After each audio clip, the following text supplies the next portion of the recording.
सलामती है उन आंखों पे जो हिदायत पे नजरें जमाए बैठी हैं, उन कानों पे जो जिक्र खैर के मुंतजर रहते हैं और उन कदमों पे जो हिदायत की राह पे गामजन हैं। अस्सलाम वालेकुम। प्रोग्राम गामदी में खुश आमदीद। नाज़रीन, हिमालय के कोहसारों से लेकर अफ्रीका के गारों तक और अमरीका में माया तहजीब और रेड इंडियन से लेकर मिस्र, इराक, बंगाल, चीन और वस्ती हिंदुस्तान के इलाकों तक पाए जाने वाले तमाम इंसानी मुआशरों में हर दौर में जादू का तसव्वुर मौजूद रहा है। आज हम अपने शुरका और मोहतरम जावेद अहमद गामदी की बाहमी गुफ्तगू के जरिए जादू, जिन्नों और दीगर माफूकुल फितरत अलूम के मुतल्लिक एक जदीद जहन में पाए जाने वाले सवालात का मंतक और दलील की रोशनी में जायजा लेते हुए इस अम्र का तयन करने की कोशिश करेंगे कि मजहब में इन अमूर की शमूलियत किस तरह मजहब के उस बुनियादी मुकदमे को मुस्तहकम करती है जो इंसानी नफ्स की पाकीज़गी और हयात बाद अज़ मौत पर कायम है।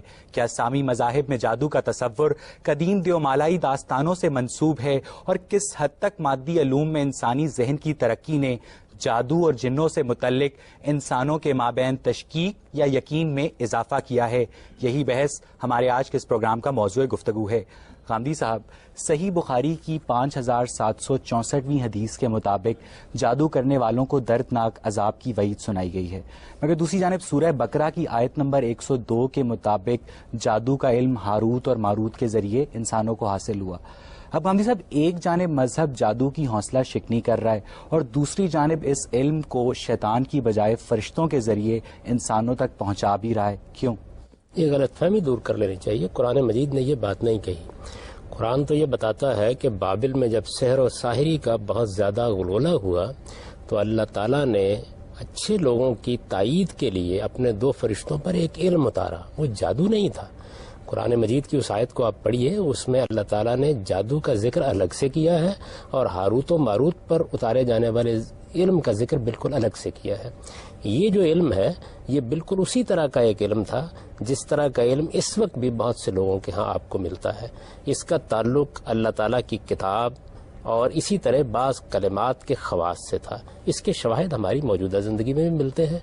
मैं खुद ज़ाती तौर पर उनमें से बहुत सी चीज़ों का तजुर्बा रखता हूँ। उसका जादू से कोई ताल्लुक नहीं है। जादू एक अलग इल्म है और ये एक अलग इल्म है। हारूत और मारूत को जादू नहीं सिखाया गया था? यकीनन नहीं। कुरान मजीद ने तो देखिए जो बात कही है वो ये कि एक तरफ ये लोग जादू के पीछे पड़े हुए हैं और दूसरी तरफ उस इल्म के पीछे पड़े हुए हैं जो हारूत और मारूत पर अल्लाह ताला ने उतारा था। ये जुमला तो खुद बता रहा है कि ये 2 अलग अलग उलूम है। जादू एक अलग इल्म है।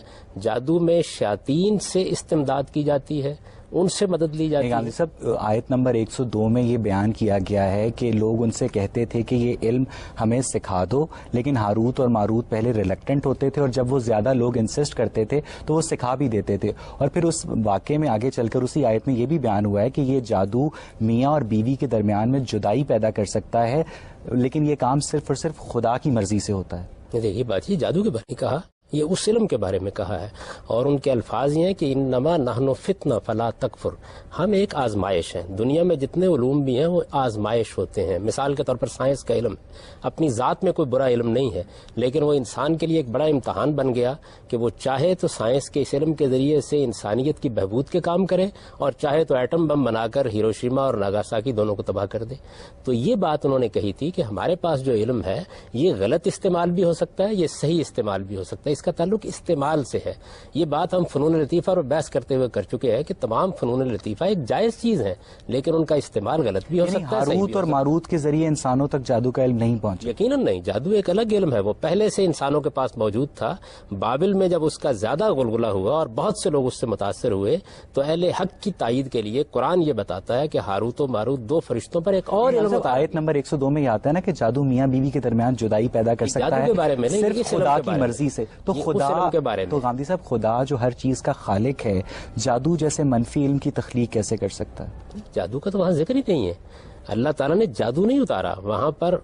अल्लाह ताला ने हारूत और मारूत के जरिए से दूसरा इल्म और मारूत पे तक दूसरा इल्म आ गया, लेकिन उस आयत में जादू के जिक्र में ये बयान किया गया है कि जादू मियाँ और बीवी के दरमियान जुदाई पैदा कर सकता है और ये काम सिर्फ खुदा की मर्जी से ही होता है। तो जादू के बारे में नहीं, ये हारूत और मारूत पर नाजिल होने वाले इल्म के बारे में। यानी जो हारूत और मारूत पर इल्म नाजिल हुआ है वो मियाँ बीवी के दरमियान जुदाई पैदा कर सकता है। वो बुरे कामों के लिए भी इस्तेमाल हो सकता है, अच्छे कामों के लिए भी इस्तेमाल हो सकता है। बिल्कुल ऐसे ही जैसे लोहा है, उससे आप तलवार बनाते हैं, चाहे तो आप जिहाद करें और चाहे तो किसी बेगुनाह को कत्ल कर दें। دیں. تو دنیا میں جتنے علوم بھی ہیں ان کا غلط استعمال بھی ہو سکتا ہے, صحیح استعمال بھی ہو سکتا ہے. قرآن نے وہاں یہ تبصرہ کیا ہے کہ ان بدبختوں کو ایک بہت اچھا علم دیا گیا لیکن یہ اس کا غلط استعمال کرتے تھے.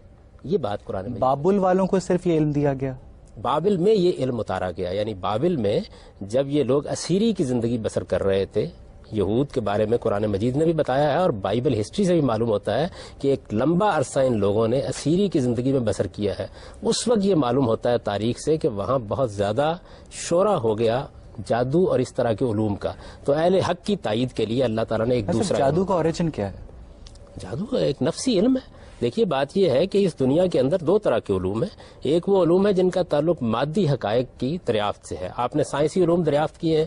یہ دیکھیے ہم جہاں بیٹھے ہوئے ہیں, یہ معجزہ آپ کو حیرت زانی کر دیتا کہ ہم یہاں بیٹھے ہوئے ہیں اور ہماری بات ہو سکتا ہے کہ یہاں سے ہزاروں میل کے فاصلے پر اسی طرح سنائی دے.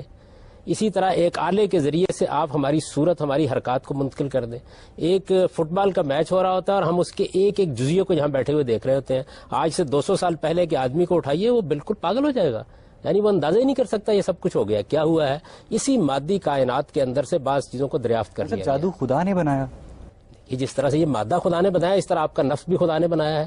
تو نفس کے اندر جب آپ تحقیق کرتے ہیں تو جس طرح مادی حقائق کو دریافت کر کے آپ نے سائنس کے عجوبے دکھائے ہیں, اسی طرح نفس کے حقائق کو دریافت کر کے یہ صلاحیت ہوتی ہے کہ وہ انسانوں کو مار سکے. آپ کے جو مادی علوم ہیں ان کے اندر کیا کیا صلاحیتیں موجود ہیں. اندھی گولی آتی ہے مار دیتی ہے, لیزر کی شعاعیں آتی ہیں مار دیتی ہیں, یعنی بے شمار چیزیں ہیں. مجھے حیرت ہوتی ہے کہ مادی علوم کی اس تحقیق پر تو آپ بڑا ناز کرتے ہیں کہ دیکھو ہم نے کیا کچھ ایجاد کر لیا. اس میں مہلک چیزیں بھی ہیں اور اس میں انسانی بہبود. ہاروت اور ماروت نے جو علم لوگوں کو سکھایا, اس علم کو ہم کیا کہتے ہیں؟ اس علم کے مختلف لوگوں نے نام رکھے ہوئے ہیں. کچھ لوگ کہتے ہیں کہ ایک نوری علم تھا, کچھ لوگ کہتے ہیں کہ یہ کلمات و خواص کا علم تھا. تو اس علم کے بارے میں سفید جادو کہہ سکتے ہیں اس کو؟ جادو نہیں کہہ سکتے اس کو, اس لیے کہ جادو بالکل ایک الگ چیز ہے. جادو میں شیاطین داخل ہو جاتے ہیں اور شیاطین جن سے بھی اس میں استمداد کی جاتی ہے. کوئی عام آدمی سیکھ سکتا ہے جو ہاروت اور ماروت نے بابل کے لوگوں کو سکھایا؟ کیوں نہیں سیکھ سکتا؟ اس زمانے میں اس کے ماہرین موجود ہیں. مجھے خود اس کا ذاتی تجربہ ہے. میں نے اس سے پہلے بھی یہاں ذکر کیا تھا کہ ڈاکٹر جاوید اقبال صاحب نے اپنی کتاب گریباں چاک میں جو حال میں شائع ہوئی ہے اپنا واقعہ بیان کیا ہے کہ وہ ایک جزیرے میں سیر کر رہے تھے اور ان کے ساتھ ہندوستان کے بلکہ بر صغیر کے ایک بڑے عالم بھی تھے. انہوں نے دیکھا کہ ان کو یہاں کسی چیز نے کاٹ لیا ہے, بازو بالکل سن ہو گیا, وہ چلنے میں بھی دقت محسوس کر رہے تھے. یک بیک جو ساتھ چل رہے تھے عالم, انہوں نے ان سے پوچھا کہ یہ کیا معاملہ ہوا. انہوں نے بتایا تو انہوں نے بس ہاتھ رکھا اور اس کے بعد نہ وہاں سوجن تھی اور نہ وہاں کسی قسم کا کوئی التہاب تھا.